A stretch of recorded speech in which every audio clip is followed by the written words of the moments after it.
Үчимэнд аз жаргалыг хүн бүр өөр өөрсдийнхөөрөө тодорхойлдог. Аз жаргалын 50% генээс, 40% нь бидний бодол, санаа, үйл хөдлөл, зан аашаас, харин үлдсэн 10% нь нөхцөл байдлаас шалтгаалдаг гэсэн судалгаа байдаг. Аз жаргалыг илүү ихээр түгээцгээе. Соёл эрдэнэ хөтөлбөрийн шинэ дугаар зочны ярилцлагаар эхлэх болно.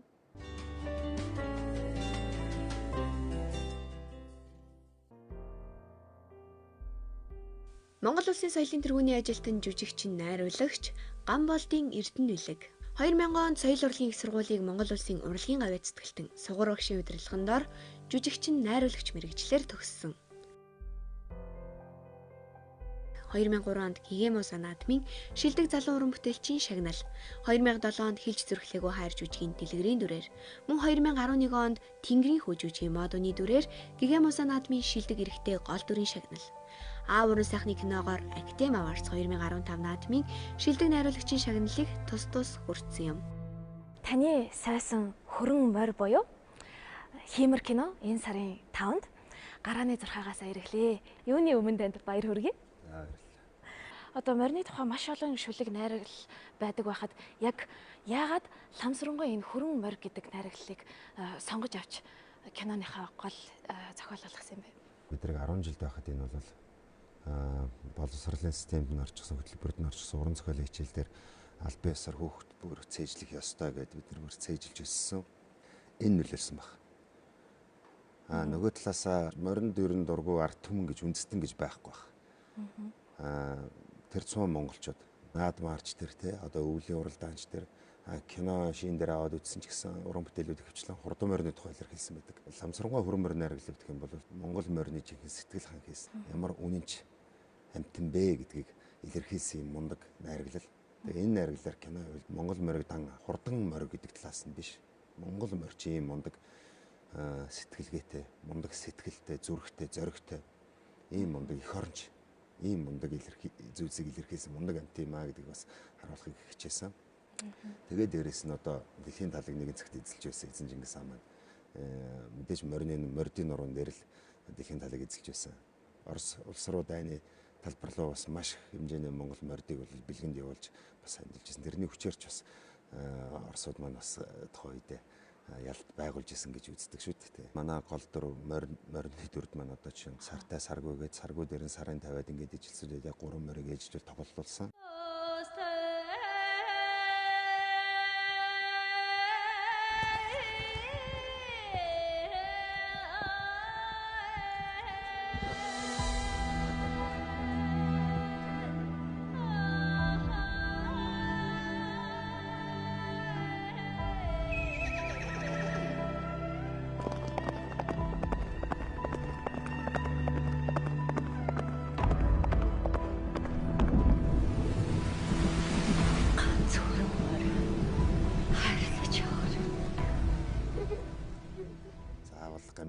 Зэрэг ч юм уу одоо хятад Монголын харилцаач гэдэг юм уу тийм зүйлийг дуурайгаад хахаас илүүтэйгээр хүн байгалийн шүтэлцээ энэ төрлөختөн чинь одоо ерөнхийдөө бол хадгууснасаа долоон дор болоод байгаа байна шүү гэдэг санааг л барьж хийх нь чухал юм байна гэдгийг л барьсан. Ямар явган заяатай нэгдэг байна. Энэрэнгүй сайхан сэтгэлтэй ондог хүнтэй таардаг. Азийн ч юм уу солонгосын ч юм уу маш олон кинонуудыг үзээд тэгээ яг тэрийг дуурах маш их хандлагатай байдаг тий. Тэгэхээр сүүлийн үед одоо урлагийнхан маань бол ялангуяа дээл хувцс өмсөх ч юм уу тий дээлийг орчин үеийнхаа хувцсны хэв загварт оруулах гэх мэтчлэн үндэснийхээ соёлыг бол сэргээж байгаа. Тэгэхээр энэ үндэснийхээ соёлыг сэргээх үйл явцад бол маш том хувь нэмэр оруулсан гайхалтай уран бүтээл болсон байна лээ. Монголчууд бидний нүүдэлж авах нүүдэлчин соёл энийг бид нар л хадгалж авч үлдэхгүй бол те өөр хинч дуурч хэлэхгүй шүү дээ. Тэгэхээр монголчууд бид нар өөрсдөө Монголынхаа биднээс улам алслан холдож байгаа нүүдэлж авах үе соёл, монгол хэл яриа, монгол хувцс те монгол одоо юу гэдэг үндэсний гих болгоныгоо бид нар кинонд уран бүтээлдээ шигтгэж үлдээвэл хойштой хэрэгтэй юм болов уу гэж бодоод ажиллаад байгаа шүү дээ. Залбуулгал гадны том жижиг хамаагүй фестивальд бас те морины хувьяа соёлгыг хэр таарсан байна гэдгийг бас шалгаж үзмээр санагдаж байгаа. Манай Хиймэр киног ерөнхийд нь ингээд аваад үзэх юм бол томоор харах юм бол их том сэдв үндсэн байгаа. Детальчаар харах юм бол жижиг деталууд санаанууд явж байгаа. Төрийн сүлдэнд байгаа морь монголчуудын маань Хиймэр лундаа энэ хөрөн морьөөр төсөөлж илэрхийлэхийг хичээсэн. Ламсрангуйч тэгж бодсон байх. Тэгээд ялангуяа нэг сцен байдаг манай киноны тэр шаварт шигдчихсэн байдаг нэг сцен байдаг. Энэ морины хиймэр мэддэг.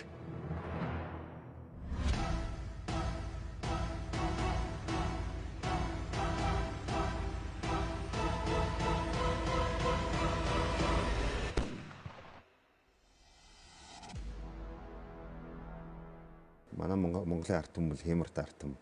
Ингээд эх орон маань энэ моршгэ, энэ хүрэн моршгэ ингээд сугтдаад ингээд хөгжлийн манлаад хүрээсэ гэсэн бас нэг тийм битүүхэн тийм санаа байгаа тий.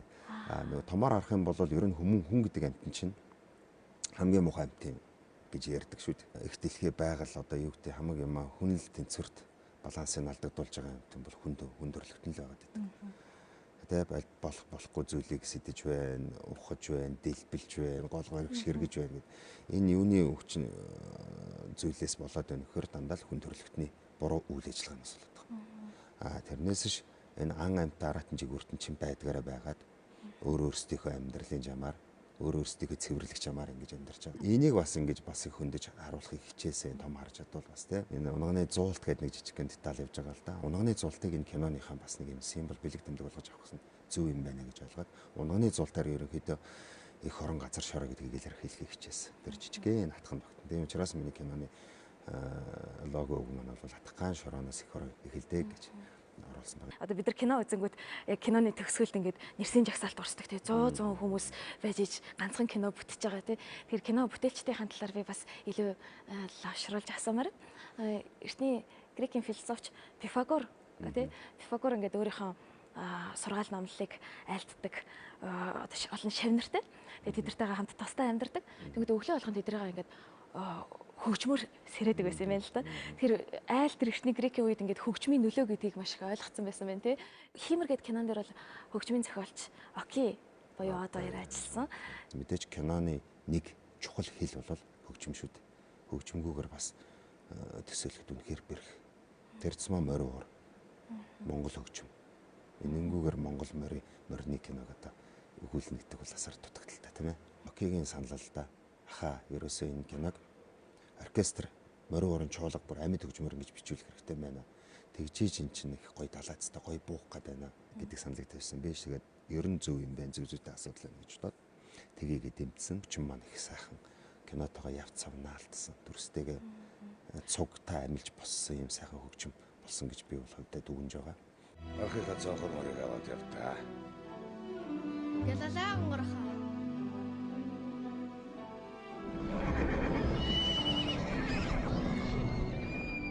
Нүүдэлчин соёл иргэншлээ бид нар хадгалж авч үлдэх ёстой юу? Эсвэл дэлхийн нийтэд зэрэгцэж гин гэдэг энэ глобалчлалтай зэрэгцэд цаашаа арай өөр замыг сонгох хэрэгтэй юм болов. Аль алийн л зэрэгцүүлж явах хэрэгтэй. Дэлхий тэр цаг минут тутамд хувьсаж өөрчлөгдөж хөгжиж байна те. Энэ төгөлний нөлөө хөгжих ёстой. Тэрний сацуу хажуугаар бид нар нүүдэлчин цустай, нүүдэлчин омгийн, нүүдэлчин ахуйтай, нүүдэлчин соёл иргэншилтэй тийм ээ. Энийг бид нар хизээч мартаж болохгүй. Энийг бол зайлшгүй цогт нь тээж явах хэрэгтэй.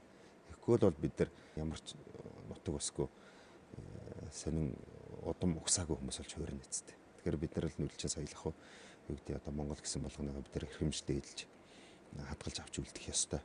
Кино найруулагчийн хувьд одоо урлагийн хүний хувьд бол та яг урлагаараа дамжуулаад энэ хойч үеийнхнийгаа уламжлалтайгаа илүү ойрхон болгож хүмүүжүүлж чадчихээн. Хэрхэн яаж бид нар энэ Монгол уламжлалаа авч үлдэх вэ гэж асуувал юуг захиж хэлэх вэ?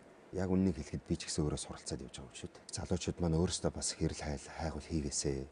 Өөрсдөө түүхээ судлаасай. Бүгдээрээ морио унаад хөдөө гарч амьдар гэж хэлсэнгүү, тэ бүгдээрээ гэрт амьдар гэж хэлсэнгүү. Хамгийн гол нь бүгдээрээ тэрийг мэдчих хэвээр судалсан байх хэвээр. Тэр монголчууд учраас яагаад гэвэл өөр хаач байхгүй соёлд артсан байхгүй. Энэндээ бид нар өөрсдөө эзэн байж чадахгүй бол монгол хүн гэж монгол улс гэж яриад яах юм бэ?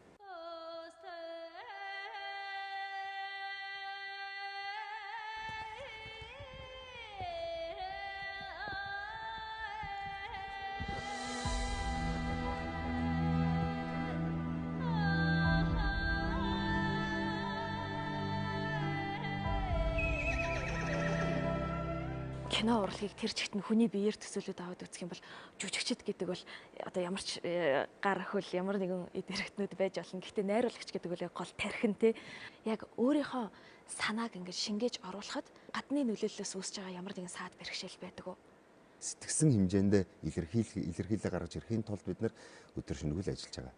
Бороотой устай, хоол, ойр хамаахгүй.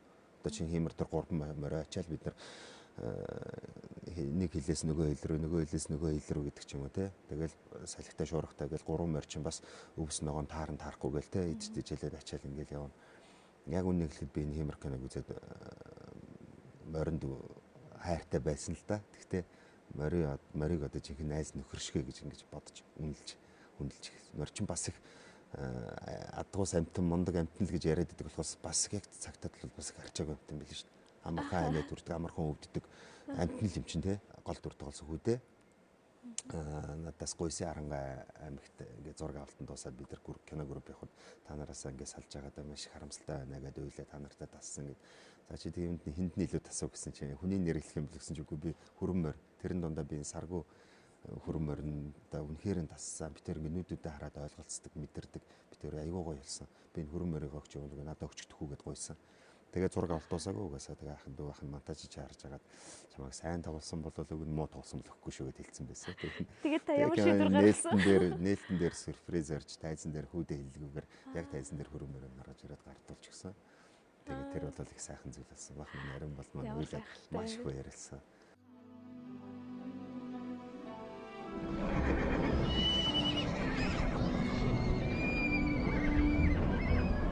Энэ хэмэр гэж төсөл яваад байгаа юм. Хэмэр киноныхаа Раскедрок 222 хуудас зурган хэлбэрээр storyboard гэж ярьж гарчихсан. Тэрийг бид нэр задлаад 3 цуврал хэмэр нэртэй одоо комик ном гаргачихсан одоо худалдаанд гарч байгаа. Адуу маань одоо төрийн сүлдэндээ залсан мундаг амтан хэмэр гэдэг одоо гарлаа. Дараа нь би чоны амьдралаар бас кино хийсэн. Төлөвлөгөө байгаа. Хэмэрлэг амтан чонон сүлд гэд хийсэн л дээ. Гэвчиг бас яг монголчуудын өнцгөөс монгол чоныг яагаад эрхэмлдэг юм бэ? Яагаад юм бэ гэдгийг бас судалж агаад яагаад монгол чоныг бид нэр эрхэмлэх ёстой юм бэ гэдэг өнцгөөс бас нэг кино бүтээл хийя гэсэн тийм бодол байгаа. Тэр нь бас л хэмэр нэртэйгээр гарах байх. Дахиад дараачийн хэмэр нэртэг магадгүй шонхор шууг ч юм уу те. Чингис хааны одоо малгайн дээр залсан байдаг цагаан шонхор шууг гэдэг ч юм уу. Эсвэл дахиад хэмэрлэг яагаад гоо монгол бүхий тухай дахиад нэг кино ажиллахгүй гэж. Хэмэрлэг болгоныг одоо бас нэг дуурсан бүтээлүүд хийгээд байх юмсан гэсэн тийм зүгээр мөрөөдөл байгаа. Тэгээ болох байлгүй дээ. Таныг бол бид нар жүжигчин хүн гэдгээр нь илүү сайн мэдж байгаа. Одоо Тэнгэрийн хүүгийн модун, Ромео Жулиетогийн Капулетти, чиний эзгүүд би ч юм таартай гэд маш олон гоё тайз дэлгэцэн бүтээлүүдийг бол та бүтээсэн байгаа шүү дээ. Гэхдээ одоо аав гэсэн мелодрам киноноос ахуулаад одоо хэмэр гэдэг бол таны дөрөвдөх найруулж байгаа кино. Яагаад жүжигчин хүн найруулагчийн замыг сонгох вэ? Би 1999 онд соёл урлагийн их сургуулийг жүжигчин найруулагч мэргэжлэр төгссөн. Тэгэхээр би бол уг нь найруулагч мэргэжилтэй гэсэн хүн ууг нь. Гэвчиг 99 он сургуулаа төгсөөд 2000 оноос ахуулаад улсын драмын Эрдмийн театрт 2018 оны хүртэл тий 18 жил тасалдсан. За төгссөн оноо оруулах юм бол бараг 20 жил ажилласан байна. Найруулахын гэсэн бодол миний дотор байнга явдаг л байсан. Гэхдээ би өөрийгөө болоогүй, бэлтгэгдээгүй, сурах хэрэгтэй, мэдэх хэрэгтэй, ажиллах хэрэгтэй гэсэн харьцангуйг чамлж явж байсан ил одоо гор нь юм болов уу гэж би одоо өөрийгөө зэмлэлтийн дотор битэх хүндээ найруулсан бол алдаа модог нь өшөө багсгаад шүүсийн шахаад тийм ээ. Ястэ жинхэнэ өөрхий сэтгэл 100% хүрсэн бүтээлээ хийж чадах байсан болов уу гэж тооцоож байна. Гараа сайн бол барай сайн гэдэг. Таны хамгийн анхны найруулсан аав одоо мелодрам жанрт хамрагдах бүтээл тийм үү. Та энэ бүтээлээрээ Академи Авардсаас шилдэг найруулагчийн шагналыг бол хүртсэн байгаа. Жүжигчин Цэрэн болд маань нэг ийм зохиол байна гэж надад танилцуулжсэн. Тэр зохиолч Чингис Талагийн зохиол аав гэж зохиол байсан. Тэгээ би заавал хийх ёстой юм гэж бодсон. Энэ киног би найруулах ёстой юм байна. Энэ бол миний анхны бүтээл байх ёстой гэж шийдээд. Яг гэвэл би уншиж явах явцад надад харагдчихгүй юу. За энийг иймэрхүү кино болох юм байна да. Нийгэмд маш их гоё зүй юм дуурсан. Маш их энгийн хэрнээ, даруухан хэрнээ их гоё хүмүүст сэтгэлийг хөдөлгөж чадах юм гоё зохиол байна да. Кино олжлох юм байна гэж бодоод. Тэгээд яг зохиолч Инглитай уулзаад ахын найруулъягээд Цэбо маань ч гэсэн за тэгээд Цэрэн болдо чи гол дүртэн тоглох гээд ерөөсө газар дээр бүх юм шийдээд тэгээд киноны ажилдаа шуурхаалаа орсон.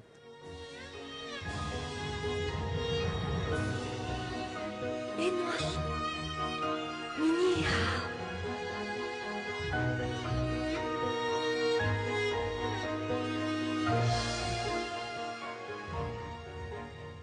Эгэлжээрээ нэг хүний амьдрал боловч энүүгээрээ бас л бие юм хэлэх юмсан. Залуучууд юм хэлэх юмсан. Үр хүндэлтэй эсрэг үр хөвгтөй болохын төлөө яаж зарим хүмүүс зовж байна. Тэгтэл зарим хүмүүс яагаад имлэг рүү ингээд хүүхдээ авах гад яваад байна гэдэг ч юм уу те. Тэр маань бас их гайгүй дайггүй амжилттай болсон юм шиг байлаа. Би бас итгэж чадаагүй тэр мундаг шагналыг авсан да тий. Анхны бүтээлээр шүү дээ. Яхан. Чи энэ хорвоо дээр их хүн болох гэж төрсөн юм шүү. Алуурч юм биш. Таны минь хэлсэн энэ хатуу үг надад энэ бяцхан ертөнцийг бэлгэлсэн. Тэгээд бид рүү хэлсэн мундаг том ташир болсон гэдэг. Тэгээд манай ангийн хамт олон маань дараа нь үргэлэг хоёрыг найруулаач гэсэн саналыг тавиад бид бас өөрөө тоглосон шүү дээ. Бидний их орон газар шороо энэ алт гэдэг зүйлийг бид нар хамаагүй ухаж төнгөчөөд урагш нь гаргаад ингээд тий бас л их улс төржүүлж хийсэн кино гэж хэлж ойлгож байна. Хангал яагаад чамайг оролдоод байгааг би чамд хэлж өгье. Хангалын баг хүн үтсэн шүү дээ. Тэгээд тэр Хонконгуудаас мөнгө аваад бүгд имжлэх хийсэн.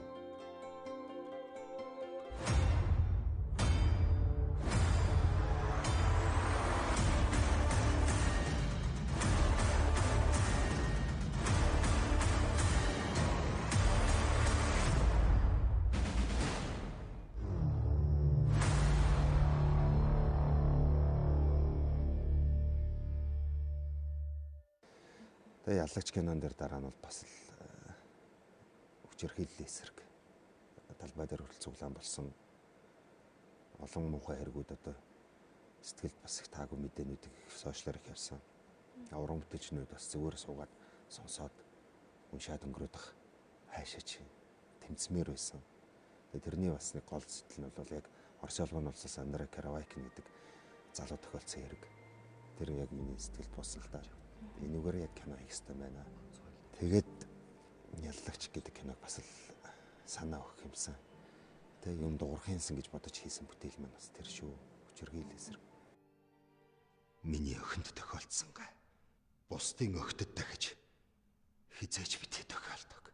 Тэгээ одоогоос яг жилийн өмнө таны найруулсан хамгийн анхны кино Аав хятадын зах зээл дээр бол гарсан байгаа. Тэгэхээр ер нь манай Монгол кинонууд хятадын зах зээл дээр болон олон улсын зах зээл дээр гарах боломж нь хэр байдаг юм бол? Ер нь бол боломж байд юм байна лээ.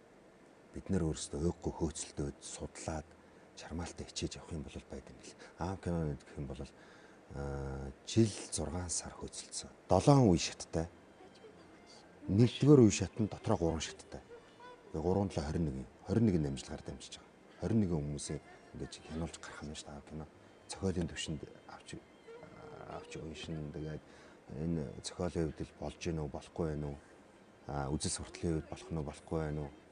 За энэ киноны форматны шаардлага хангаж гэнэ хангахгүй нэ гих мэдчлээ ингээд айгүй олон зүйлүүдийг энэ 21 дамжлагаар дамжиж гараад 21 дамжлагын дараагаар хятадын намын ороогоор нь ороод соёлын сайд мэд нь гар үсгээ зурж хийж за энэ киног хятадын зах зээлд одоо гаргаж болох нэ гэдэг эрхийг өгд юм байлээ. Тэгээд анх авахгүй юу? Энэ анхны удаа гэдэг би нэлээд судсан анхны удаа кино авсан. Бөөн баяр. Тэгсэн тэгээд дахиад асуудалтай тулгарсан. Хятадын кино театрт гарах болон IP телевизүүд болон одоо юу гэдэг жижиг сажиг одоо энэ кофе шоп дэлгэцүүдээр гарах телевизүүдэд жижиг телевизүүдээр цацах тийм эрхүүдийн бүгд нөгчөж байгаа. Гэвч шууд гаргах нэгдүгээр бас асуудалтай. Хятадын кино театрт гарахын тулд барьцаа хөрөнгө шаарддаг. Зар сурталчилгаа маркетингийн баг ажиллах хэрэгтэй болдог. Тэдний мөнгө нь бидний бол ой танд багтахааргүй мөнгө байд юм байна лээ. Тэрийг гаргах хэмжээний мөнгө бол мэдээж байхгүй. Тэрийг тодорхой хэмжээний дистрибьюшн компани хариуцж хийх ёстой. Тэр компани хизээч одоо жишээ нь Аав кинон дээр ингээ ярих юм бол хятадын арт юм үзэхгүй даашаа ардаас нь Брэд Питтийн тоглосон хэний тоглосон гэдэг лаглаг. Тэгэхэд манай Цайпогийн маань одоо хятад маань хэдэн хувийн таних уу? Хэдэн хүн мэдэх үү? Энэ кино гаргаад бид нар таашааг олох болохгүй гэдэг дистрибьюшн компаниуд нь хоорондоо ярилцж байгаа шүү дээ. Гих мэтчлийн том асуудлууд гарч ирж байгаа. Хэрвээ хятадын зах зээл рүү гарья, бид нар юма хийе гэж чулууга хэлэхэд хятадын мундаг лагж жүжигчтэй бид нар хамтарч нийлж кино хийгээд тэ мэдээж түүхэн ч өнө ямар ч өнө кино гэдэг тэгж шат дамжлагаар бид нар ингэж гарч иж хятадын театруудаар гарч иж хятадын зах зээлийг авлаа гэж ярьж байгаа. Гэтэ яг аав кино маань би телевизэд болон жижиг юмнуудаар л тавигдсан байгаа. Гэхдээ бол мэдээж энэ бол анхны жим тавьсан. Одоо жимээ зам болгох гэнтлээ бид нар бол хичээж чармаж ажиллах болно. Та ингээд дөрвөн бие даасан уран бүтээл найруулсны хувьд одоо та яг өөрийнхөө өнгө аясыг олж тодорхойлж чадсан уу? Би энэ Сэлвэт төрс гэж байгаа тэрэн дээр их дуртай. Аав кинон дээр ч гэсэн гардаг. 24 машины дээр охин зогсож байгаад манай залж шинэ өрөөдөөс нь үзээд ингээд жаргаж байгаа нар минь Сэлвэт ингээд төрс гэдэг те. Энэ бол миний аав гэдэг төрөлтэй. Тэгээд би өөрөө Сэлвэт тийм төрсөнд их дуртай. Миний өөрөө гоё илэрхийлж чадвал гоё гэдэг. Сая хиймар дээр ч гэсэн би ашигласан байгаа. Унаг хүү хоёр өдөөсөө гүйлдээд ингээд яадаг те. Ерөнхийдөө бол энэ Сэлвэт төрсийг би бол өөрийнхөө одоо гар үсгээ болгочих гэсэн тийм бодолтой байгаа. Сэлвэт төрсөөр тодорхой хэмжээний хийх кино болгондоо ийм Сэлвэт төрсийг ашиглаж оруулдаг те. Оросын найруулагч Андрей Тарковский одоо урлаг гэдэг бол ялангуяа кино урлаг бол хүний зүрх сэтгэлийг хүрдсэж явах хэвээр тэ уйлуулж явах, баярлуулж явах. Гэхдээ ямар ч байсан хамгийн төгс өндөрлөг одоо дээд зүйл рүү тэмүүлүүлж явах хэвээр гэсэн тэр санааг хэлсэн байгаа л да. Тэгэхээр таны хувьд кино урлагаар дамжуулаад хөрж болох төгс өндөрлөг юу вэ? Би Монгол брендийг кино урлагаараа дамжуулаад монголчууд ийм агуу төвхтө үндэстэй юм шүү. Ийм мундаг дээл хувцсны соёлын гэхэл ийм гайхалтай юм шүү. Дээл чинь ийм мэжидтэй хувцас шүү. Монгол морь гэхээр намхан үлтэй боловч ийм хурдан маньяртай, ийм хурдтай, ийм сэтгэлтэй, ийм хатуучилтай юмтай шүү. Нэгүрээ монгол морь дэлхийд алдартай юм шүү. Хооллох соёл, хувцслах соёл, үг хэл яриа, зан заншил, морин хуур гэдэг ч юм одоо ингээ яриад ивэл маш олон зүйлс байгаа. Энийг бид нар өөрсдөө брэнд болгох хэрэгтэй юм байна. Кино урлагаараа дамжуулж. Таны цаашдын уран бүтээлд маш том амжилтыг хүсье. Тэгээд таны сайсан хөрөн морь, уйсан эзэн, унсан хөхтэй баярлуулж үзэгч олон түмний сэтгэлийг хөдөлгөх болтугай хэмээн хүсэж байна. За гэлээ ерөөл батаршгэ.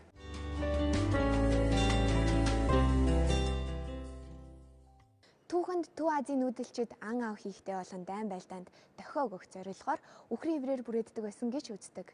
Төрийн хошоо шагналт ардын жүжигчин хөгжмийн зохиолч Мөрд орж, төрийн шагналт хөгжим урлаач Индрэ нарын зүтгэлтнүүд хамтран 1959 онд үндэсний хөгжмийн их найрлыг хөгжүүлэх зорилгоор ивэр бүрээг сэргээн уралсан нь Монголын хөгжмийн урлагийн түүхэнд чухал үйл явдал болсон юм. Үндэсний их найрал хөгжмийн бүрэлдэхүүнд багтах ивэр бүрээ хөгжмийг одоо онцлох болно.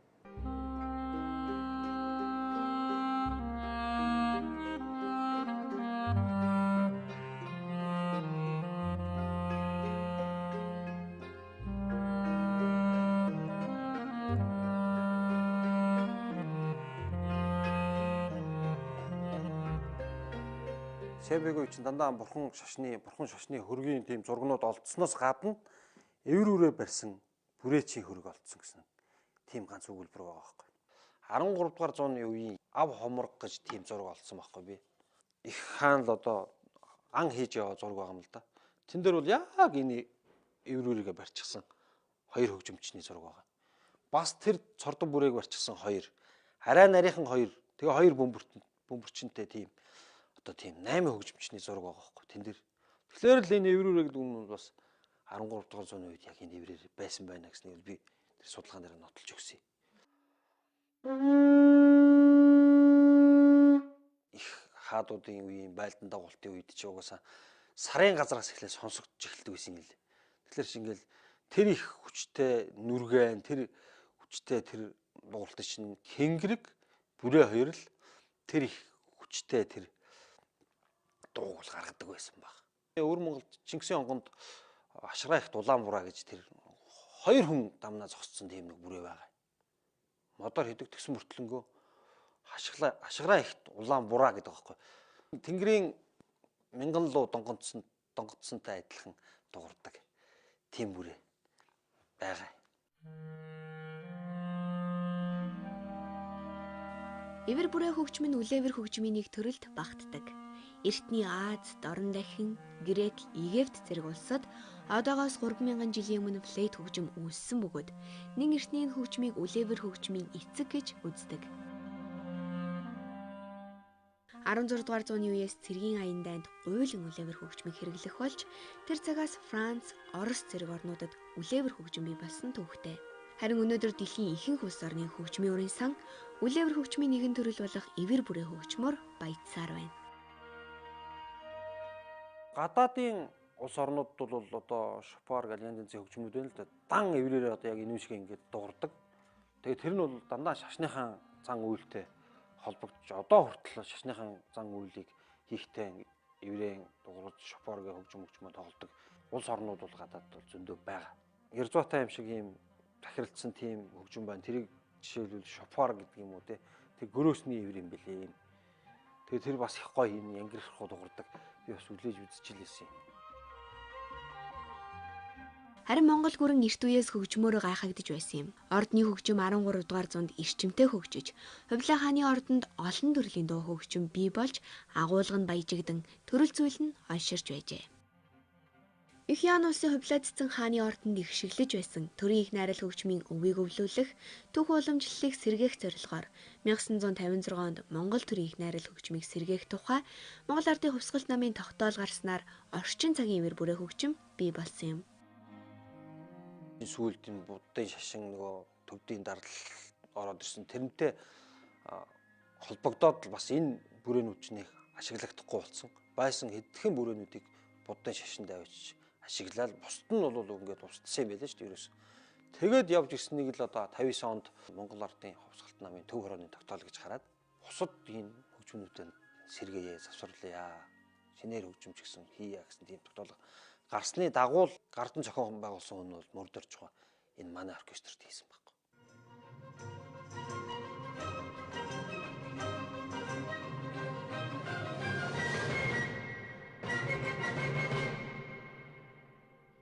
Госчи гэдэг морин хуурч хүн одоо энийг үрээрээ Сүрмажав гэдэг дархантай хамтарч хийгээд нэгдүгээр үе. Тэгээл дараа нь пентатоник хэдхэн цөөх хөнгөтэй байсан харматик болоод тэгээ сүүлд нь сольтой бүрээс пата бүрээ үлдэн тэр аргил их бүрээ эвэр үрээ гэдэг. Тэгээ одоо хамгийн сүүлийн ихний рээ дуурдаг бүрээ гэдэг. 6 дахь үеийн бүрээ миний гар дээр байж байгаа жишээ. Ер нь 99 онд төгсөхдөө би байгаль журм мастертай хамтарч шинэ бүрээ гаргасан юм. Тэр нь бол па өнгөтэй бүрээгээ боловсронгуй болгож зарим деталуудын хөгжимчлүүд аятайхан эвтэйхэн болгож гаргахтаа хөглөгөөг нь би хийсэн. За яг деталь механизмууд бол байгаль журм мастер бүр хийсэн. Тэгээ сүүлд нь би бас дүүтэйгээ хамтраад энэ бүрийг гаргасан. Сургалтанд бол гадны хөгжмийн бүтээлүүдийг их авч ашигладаг байхгүй юу? Бүтээлийг авч ашиглахын тулд нөгөө хөг жахан зөрөөд идэг. Тэр хөг зөрөх асуудлыг л байхгүй болгож 3 өнгө нэмсэн гэсэн үг. Энэ чинь доош энэ 3 өнгө нэмэгдээд одоо кларнет хөгжмийн ямар ч концерт аваад тоглоход энэ дээр бол шууд тоглох болохоор тийм болсон. Гэхдээ октав дор дуурна. Арай бүдүүн дуурна гэсэн үг шүү дээ. Манай одоо эвэр үрээ гэдэг хөгжим маань бол одоо тусдаа бие даасан 5 концерттой ботлоо хөгжиж гисэн. Жижиг дунд хэлбэрийн зохиолуудтай одоо ихтэй сургууль, коллеж одоо сургалтанд явж байгаа боловсронгуй болцчихсан ийм хөгжим байна. Зохиол бүтээлийн ингээд шинжилээд харж байхад манай нацагдарж байгаа бол говийн хүн шүү дээ. Тэгэл одоо тэр говийн намхан арга толгод ингээл сайхан байглаанд дүрслэн үзүүлсэн нэг зэр ингээл тачигнаал давхиж явах шиг ингээл наан сайхан ингээл говь ингээл нэг зэрэглээтэй ингээл байж идэг ч юм уу. C2-ийн концерт бол ураа дууддаг байсан. Тийм нэг элементээс оруулаач гэхэд эхэндээ бас нэг тийм элементтэй тэгээд одоо дундаа цууртайгаа холцноороо бол болсон. Онцлог тэгээд хөгжмийнх нь одоо бичлэгийн юун дээр болохоор нэг ангит мөртлөнгөө Тирол гэдэг одоо гурвал гэдэг тийм хэмжээг анх оруулж ирснээр эвэр үрээ хөгжмийн одоо зохиол бүтээлийн хувьд бол шинэлэг тийм концерт болж ирсэн байгаа.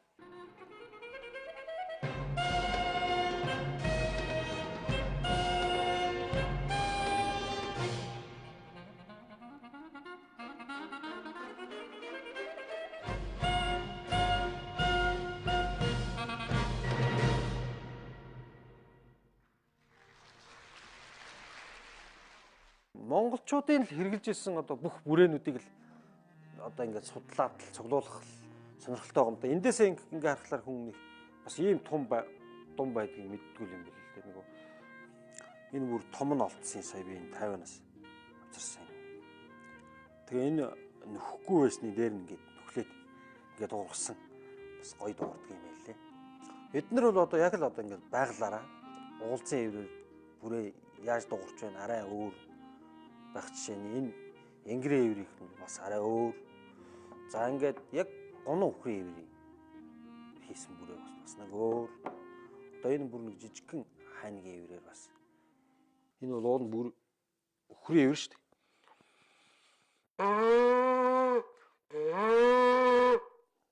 Эвэр үрээгээ бол одоо хөхтэй болгоод ямар ч зохиол бүтээл тоглоход шаардлага хангацсан юм эвэр үрээ маань гарцсан байхгүй юу. Тийм учраас одоо дахиад эднийг дахиад хөглөөд дахиад яагаад шаардлагагүй л гэж үзэж байна л да. Одоо байгалийн дуу, авиа чимээг бол орлуулж тэрэнд ашиглаж байна. Дараагийн гарах бүтээлүүд дээр бол энэ эдрийг ашиглаж болох юм аа л гэсэн. Бас яг л үндсэн одоо Монгол дуурнаа л гэсэн тийм л бодолтой байна шүү дээ.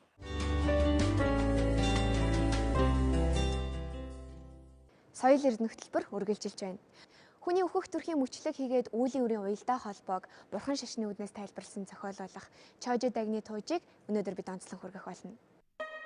Чожид дагны тууж.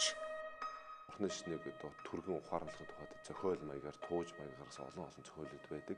Чожид дагны тууж бол яг Монгол уран зохиолдохын дундад зууны туужийн уламжлалын тод жишээ болсон зохиол. Чожид дагны тууж дээр үүлийн үр болоод муу заяаны төрлүүдийг таниулахын тухайд маш дэлгэрэнгүй нарийн одоо номлон заасан байдаг.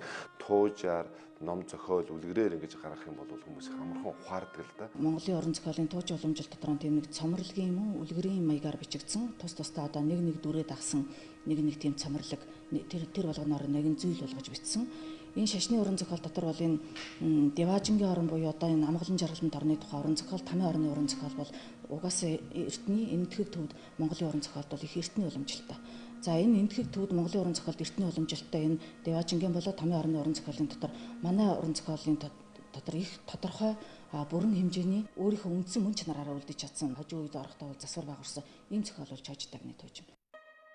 Чожид би ухаан салсны эцэст эрлэгийн газар хурч буян нүглийн үрийг эдэлхийн учрыг мэдэрч эрлэг номон хааны зарлиг захиаг дэвтэр дор оршуулан олон амьтнаа дэлгэр гаргахын тулд товчлон өгүүлэх нь. Тамийн орныг юу гэж одоо дүрсэлдгийг, Тамийн орны талаарх төсөөлөл одоо жирийн сүсгтэн хүний төсөөлөл ямар байдгийг гэтэл тэр нэг явж үзээд ирж байгаа тэр нэг хүн ингээ өөрөө яваад нүдэрээ үзэж байгаа тэр Чожид дагны төсөөллөөр бол энэ Тамийн орныг дүрсэлсэн ийм уран зохиол юм. Нэгэн их төмөр балгасны дотор өнгө туяа гялбам өндөр сайхан алтан ширээнэ эрлэг номон хаан шар дүртэй нэг нүүртэй хоёр мутартай элдэв сайхан торгон хувцас хийгээд эрдэнсийн чимгээр биеэн чимэн заларч суун. Түүний баруун гар талд үхэр тэргүүнтэй нэгэн эрлэг данс барин суун. Өмнө талд нь хүдэр тэргүүнтэй нэгэн эрлэг бичиг бичиж суун. Зүүн талд нь сармагчин тэргүүнтэй нэгэн эрлэг тойл бариад үзэж суун.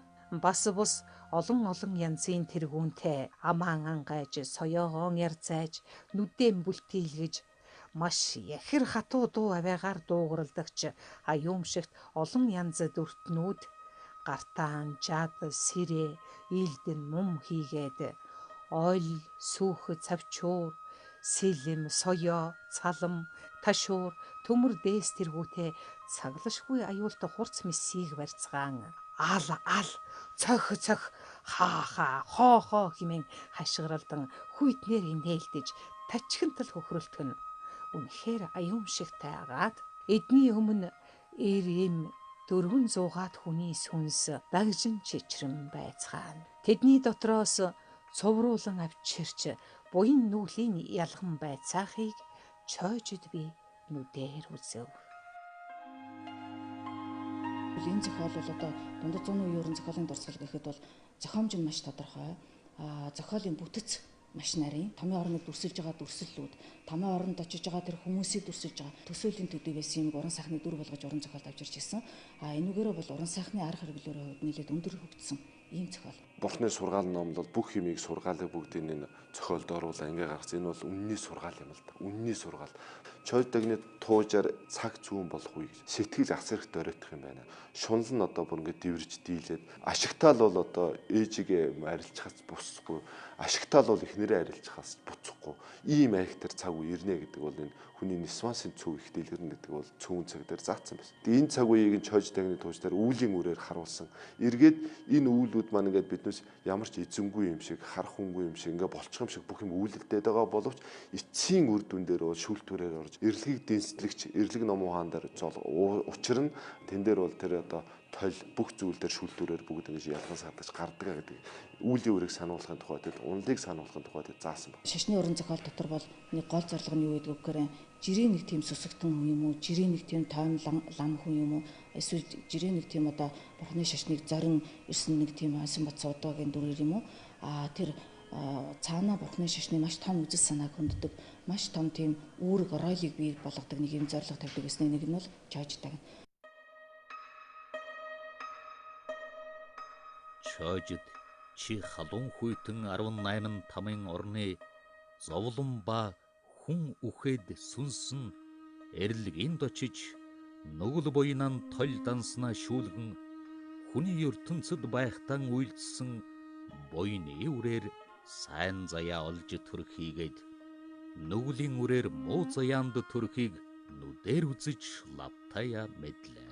Одоо би чамайг адислаж буцаах тул хүүрэндэн оршисон хойно энэ бүхнийг өөрөө цаг үргэлж санаж муу заяанд өртөхөөс болгоомжилж 10 цагаан буйныг насны турш хичээн дэлгэрүүлэх үйлд эрба үр хүүхэд ураг садан айл аймаг хол ойрын хүмүүст энэ бүх учрыг ухуулан хэлж сайн буйныг зөв бүхэнд удирдаа.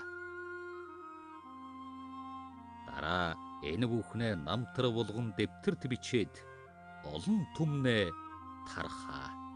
Чиний энэ намтар бол эрлэг номон хаан миний сав ертөнцийн хувьд хүмүүст захиж илгээсэн зарлиг болё. Хүн ер нь амьдралынхаа гол зорилгыг юу болгох хэвээр тэр эд хөрөнгө юм уу, эрдэм ном юм уу, эрх мэдэл юм уу, эсвэл тэр энэрийн нэгүүлсэх сэтгэл юм уу, тэрийг аль болгохыг одоо зорж мэдээгүй тийм одоо жирийн ард түмэнд чи одоо энийг одоо жирийн эмэгтэй хүнийхээ нүдээр очиж хэлээ гэж хэлээд ингээ бүр тийм зорилготой болгоо явуулж байгаа. Тамийн орнуудаар ингээ зайлуул тэр айхтар хүнд зовлонгууд байдаг юм мэдрүүлдэг л тийм харуулдаг бодиттой орно. Тэгэхээр 18 их там байна гэж үзэж байна. Тамийн муу зэний төрөлдөл ямар хүн унд юм бэ гэдгээр ерөөсө 10 хар нүглийг асар ихээр нь одоо бүр хэмжээгүй хөвөлдөх юм бол шууд там дунж байдаг. 10 хар нүглийг талын үлдэх юм бол атгуусны төрөлд одоо бэрдийн төрөлд дунж байдаг. Их багавтар үлдэх юм бол одоо атгуусны төрөлөөр унна гэсэн заалтууд байж байдаг.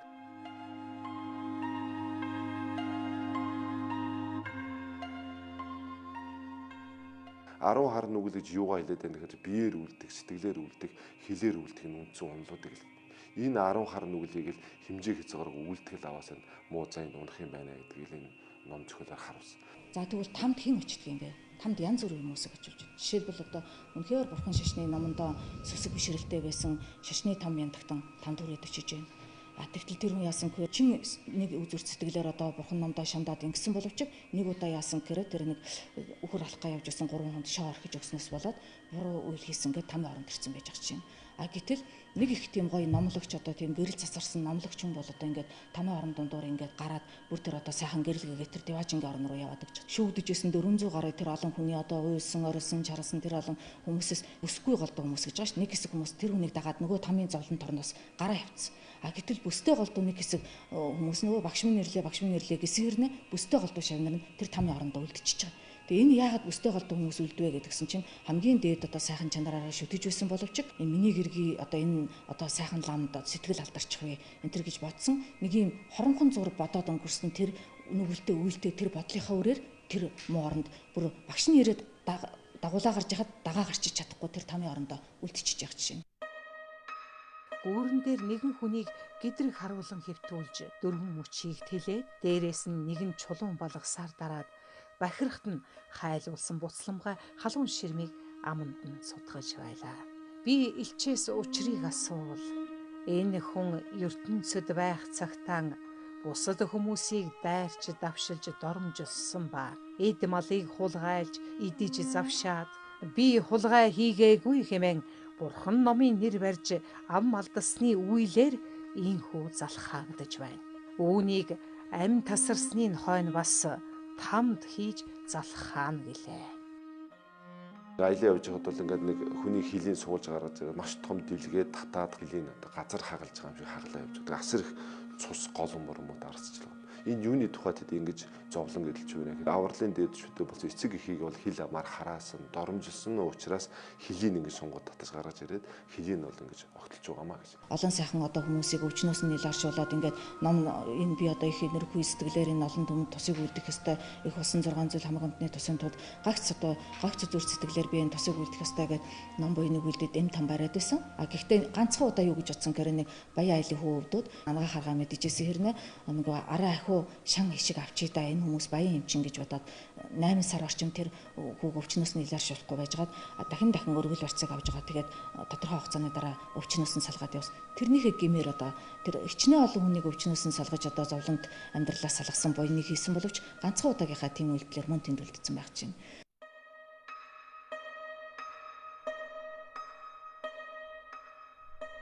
Ингээд эрлэг номон хаан зарлаг болрон аяа чи өргөл барьцад шунаагүй бол магад тэнгэр хүнээ сайн буйныг олон төрөх билээ. Гагцхүү шуналт нүгэл дийлсэн тул үүний аманд боцломтхай халуун ус цутаг биендэн мянган төмөр гадас зоо. Үүгээр энэ хүний нүгэл хөнгөрөх энэ цагт тэгш сайн язгуур доор илгэй хэмээн сацуу эрлэгэн зард сууд хашгиралдан дайрч дэгээгээр дэгээдэн ал хэмээн одох үед тэр хүний ертөнцид одогсод бие бөгөөс буруу эмийг хүнд өгч өгөл барьцад бүү шуногтон хэмээн эмч оточ нарт захаарай тамийн зовлон гэтлэшгүй их байдаг бай шүү хэмээн асалсаар одоо умманы бадвэхом Тэшмөл хүнийг тэр тоон хувраг хүнийг тэр шашны ихсдээцийг жирийн нэг эмэгтэй хүнийг жирийн нэг гэрийн эзнийг жирийн нэг гэргий байсан хүнийг бүх нийгмийн бүх давхрын хүмүүсийг тэр тамийн оронд ирүүлээд тэгээд одоо зарим нь бол хэрхэн шүгдээд тэр бүр одоо тийм там руу ийм там руугээ хуваарлагдаад явна. Зарим нь бол энэ одоо буруу болсон байна гэд дэшээ шүгдээд явна. Тэгээ энэ нь бол зүгээр тэр үедээ нэг үлгэр домгийн шинжтэй юм шиг боловч бүр уран зохиолын хүний сэтгэлээс гарамгүй болтол төсөлч гисэн. Зууртын төрлийг гэтлэг 49 хоногийн тэр хугацаанд биднээс одоо уйлж хашуудснараа тэр тухайн төрөлхтөнд дараа төрөлдөө сайн төрлөг болоход зорчих тэр замд нь бол асар их одоо үер усны аюул болж одоо бороо усны аюул гарч мөндрөөр бороо тэр замыг хааж өшөөг зовлон учруулдаг гэж тэр хөглийн одоо нарийн нэрээ судвардар заасан байдаг. Тэдний унагсан нулимс шувууны өндгөн чинээ бөөрөнхий цасан мөндөр болон бууж намайг дэлдэх үед тэсхүүе бэрх зовлон боллоо. Тэднийг уйлхан айдан завсралхад их дуу чимээ ба цасан мөндөр айдан завсарлаж амьрлав. Охтууд нь уйлахлаар шувууны өндгөн чинээ мөсөн мөндрөөр нүүрлүүн ингэж болдог. Үгүй чи энэс илүү одоо ер нь уран сайхны кинонд ч гэсэн бид нар энийг яаж гаргах юм бэ те? Энэс илүү яаж уран зохиолд ийм гоёор дүрслэх юм бэ? Сүнс маань биенээс гарсан тохиолдолд ерөөсөө л харна, сонсон, хүрэлцэж чадахгүй болохоос биш бол бүх үйлдэлүүд мэдэрч байдаг л. Сүрийн зайтай, нарийн зайтай зүйлийг уугуулдаг. Тэрийг 49 хоногийн дуустал уугуулснаар тэр сүнсийг явах, цаашаа явах, өшөө сайн төрлөгийг болоход хүчийг өгж үнэрээр хоолж. Мөнөх лам нар миний дэргэд нэгэн тарныг олон уншиж, гурил махыг галд түлхэд үнэр утаагаар нь эзсэн усан мэтээ сэтгэл ханан машид амарлан гоё болов. Энэ чойч дагны тоожлын үгээр яг жирийн тэр сүсэгтэн олны хүний сэтгэлд яаж байх вэ? Яг тэрүүгээр нь дүрслээд гаргачихсан ийм зохиол байхгүй. Тэгээ энэ зохиол бол энэ л хамгийн ихний их юм гэд хэлж хувилбарыг нь бол тэгж хэлэх арга байхгүй. Магадгүй ингээд үе үед засагдаад явсан баг. Тэр дотор яагаад сүнгүй үеийн төшмөл хэрэгжүүлгээд байгаа юм. Тэр дотор яагаад манжчин улс үеийн нэг үзэсгэлэнтэй хат орж ирээд байгаа юм тий. Тэр чинь магадгүй үе үед ингээд бичигдээд явсан ч байж болох шүү дээ тий. Тамийн орны гэдгийг яаж хүнд ойлгуулах вэ гэдгийг үе үеийн одоо тэр сөсгтэн олнууд өөрийнхөө юугаар ингээд оюун санааны хамгийн сайхан аргаар ингэж боловсруулад уран сайхны өндөр дээд түвшинд хүргэсэн сонгодог зохиол энэ биш шүү дээ. Чожидагны төвчд бол шууд зохиогч оноох ямар ч боломжгүй. Энэ бол энийг оролцохыг хийх ч боломжгүй. Магадгүй хэдэн 100 жилийн туршид засагдж ирсэн зохиол байж болох. Муу зайд хаягдах сайн төрлөөрөө очих уу гэдэг энэ гол орн бол Замбул юм байна. Энэ оронд төрчөөд биднээс асар их буйныг хурааж чадах юм бол Деважингийн орн руу очих тийм бас боломж бол байгаа. Бадамлын ухаа цэцэгнээс төрдөг, Уманаас төрдөг. Тэр Деважингийн оронд бол өтөл насыг зооглоод одоо 5 махуд нь барагдаад нүд хараа муудаж бүх юм дөрөтдөг юм байдаггүй. Амжиргааны тухайд зүтгэж зорж одоо хоол хүнс олдохын тухайд ямар нэгэн хүн төвчөр ажил хөдөлмөрийг үйлдэж тийм зовх зүтгүүр байдаггүй.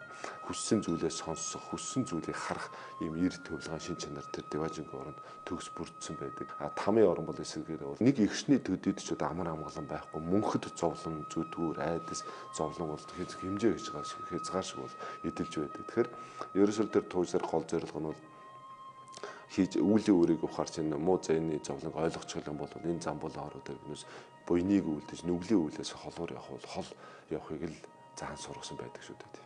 Энэ дотоод сэтгэлээл гэгэрүүлж чадах юм бол тэр бүгд тэр сайхан жаргаланд Деважингийн оронд төрж олно. Сэтгэлийг л ариусгаж чадахгүй бол тэр хааны хатан байгаа ч нэмэргүй. 70 насыг хүртэл дэм бэлсгэлэг үлдээч хэрэггүй. 16 настай ариун нанд юу ч үзээгүй амьдрал үзээгүй тэр гоо охин байгаа ч нэмэргүй. Тэр үгээрээ ерөөсөө дотоод сэтгэлэл бохирдчихвол хэн байх нь хамаагүй. Дотоод сэтгэлээл ариусгаж чадвал хинч болж чадна гэдэг. Энэ лимиг мөн л гаргаж ирж байгаа. 98 настай хүүхдээ ч үлгэрийн хэмжээнд ойлгочих нь 80 настай бууралж бүр тэр бяцлаг гуйхан мөнгө үсийн бяцлаглынхаа хэмжээнд ойлгочих ийм сайхан зохиол бол энэ чожидагны төвч. Энийг ойлгоод танин мэдснээр ойлгосон хөв хүн болгон баг алдан, баг зовно. Тийм учраас энэ сургаал номыг ойлгож ухаарснараа л тэр хүн өөрөө энэ оюуны гэгэрлэг сэтгэлдээ асааснараа зөв амьдрын өшөө олон хүнд оюуны гэрлийг асаахын тухайд зориосоо л гэж би хүсэж байна.